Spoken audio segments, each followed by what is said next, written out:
Salut à tous, j'espère que vous allez bien. L'OM a disputé sa dernière rencontre de l'année face à Montpellier. Un match qui s'est soldé sur un nul, un partout. On en parle tout de suite. Bon, on va pas se voiler la face. On espérait tous ramener 3 points de la Monson. Pourquoi? Parce que l'OM était sur une super dynamique de 4 victoires consécutives.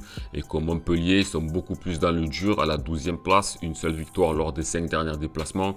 Et on sait qu'à domicile, c'est pas le fort de l'équipe de Der Zakarian cette année. Donc tous les ingrédients étaient réunis pour se dire, en toute modestie, mais en objectivité absolue, que l'OM était capable, largement capable de ramener les 3 points. Et malheureusement, ça n'a pas été le cas. La seule chose qui me fait me dire qu'on a ramené un bon point, c'est le fait d'avoir obtenu ce match nul à l'extérieur. Pourquoi? Parce qu'on le sait, l'OM depuis le début de la saison à l'extérieur, on n'y arrive pas. On a eu une seule victoire, c'était face à Lorient, c'est il n'y a pas si longtemps que ça.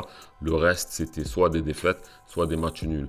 Donc, ramener un point, c'est pas si mauvais que ça, mais on peut constater que l'OM à l'extérieur n'a toujours pas trouvé sa croisière et que ça sera un aspect qu'il faudra vraiment travailler pour la deuxième partie de saison parce qu'à l'extérieur, on va affronter du lourd. Donc, pour moi, c'est un bon point de prix uniquement pour cet aspect-là. Ensuite, comme je l'ai dit tout à l'heure, 2 points de perdu parce que c'était un adversaire largement prenable. Le fait remarquable du match, c'est que l'OM n'est pas rentré dans cette rencontre comme d'habitude en étant ultra performant en première période. On a eu beaucoup de difficultés parce qu'on est tombé face à une équipe de Montpellier qui jouait en bloc bas. Ils n'avaient pas l'intention de prendre de but. Ils voulaient être présents sur les attaquants comme Aubameyang, on l'a vu, il a été muselé. Ils voulaient rapidement monter le ballon pour procéder en contre avec la vision de TJ Savanier ou encore la vitesse d'Akor Adams. D'ailleurs, on a été dominé à certains moments. Merci à Paul Lopez d'avoir sorti 2-3 belles parades quand il le fallait parce qu'on aurait pu être mené au score très vite. On était dans le bouillon et malheureusement, on a pris un but encore une fois sur un coup de pied arrêté, sur un corner défensif. Ça fait la deuxième fois en 2 matchs. Il faudra travailler ça, les gars, parce que c'est un aspect du jeu qui est important, donc il faudrait éviter que ça continue. Au milieu de terrain, Azzedine Ounahi, il essaye, tu vois qu'il a des bonnes prises de balles, mais il n'arrive pas à trouver les attaquants. Malheureusement, on a du mal à trouver Azzedine Ounahi. Et malheureusement, le fait que ce ne soit pas Harit qui ait débuté nous a montré pourquoi on a eu du mal en attaque. Jordan Veretout, par contre, parfait. C'est vraiment pour moi l'homme en forme de cette première partie de saison. Il a été très constant depuis le début et dans ce match-là, il a encore donné des très bons ballons. Il a donné des caviars. Il porte toujours le ballon de l'avant et je suis même content qu'il ait marqué parce qu'il le mérite. Et de l'autre côté, il y avait Iliman Ndiaye aussi qui commence à donner du bon contentement. Pourquoi? Parce qu'il commence à enchaîner les performances où il lève la tête, où il va de l'avant. Il a distribué de très bonnes passes clés qui n'ont malheureusement pas été converties. Et ça, c'est vraiment dommage parce que ce mec-là, il lui manque des stats, quelques passes décisives, quelques buts.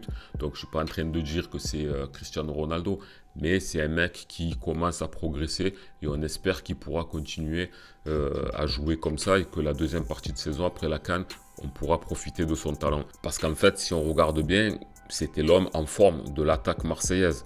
On a même tous été étonnés. Je parlais avec beaucoup d'entre vous sur les réseaux sociaux et la première chose qu'on s'est dit, c'est quand Gattuso l'a sorti, on s'est dit pourquoi il le sort, c'est celui qui peut apporter le danger. S'il y en a un qu'il ne faut pas sortir, c'est lui. Même si je sais, je me rappelle dans ma précédente vidéo, j'avais dit que je voulais le voir jouer, mais le voir rapidement remplacé par Vitinha pour pouvoir voir qui serait le mieux et le plus à l'aise avec Aubameyang. Mais je disais ça, bien évidemment, en fonction du contexte du match. Parce que Vitinha, quand il est rentré, il n'a pas mis un seul pied devant l'autre. Au final, c'est difficile de déterminer si c'est un bon point de prix ou si c'est 2 points de perdu. Donc, le bon point, comme je le disais tout à l'heure, pour moi, c'est le fait de l'avoir ramené de l'extérieur, sachant qu'on n'arrive pas à ramener des victoires. Mais de l'autre côté, face à l'adversité qu'a proposé Montpellier depuis le début de saison, on se dit que c'est 3 points... que c'est 2 points de perdu, surtout qu'en plus le voyage il n'était pas loin, c'est un match du sud, c'est le même climat, donc les Marseillais ils n'ont pas été dépaysés. L'impression de se dire qu'on avait 3 points, donc je sais pas, dites-moi dans les commentaires pour vous si c'est 2 points de perdu ou 1 point de gagné en étant objectif, parce que c'est difficile. En tout cas la phase aller est terminée, l'OM est 6e, c'est pas terrible, mais c'est quand même bien par rapport au début de saison où on pensait qu'on allait jouer le ventre mou. On est remonté au classement. Mais cette performance face à Montpellier nous a empêché de vraiment nous rapprocher de Monaco et c'est ce qui est un petit peu dommage. Donc je sais pas. N'hésitez pas à vous abonner. Je pense que je vais me lancer dans le tournage d'une petite vidéo sur le bilan à mi-saison. Comme ça, on aura l'occasion d'échanger à ce sujet pour voir où l'OM se situe. Surtout que Pablo Longoria a donné une conférence de presse à ce sujet. Voilà, je vous souhaite encore une fois de passer un bon réveillon. Prenez soin de vous et je vous dis à la prochaine. Ciao, c'était Karim Djouf.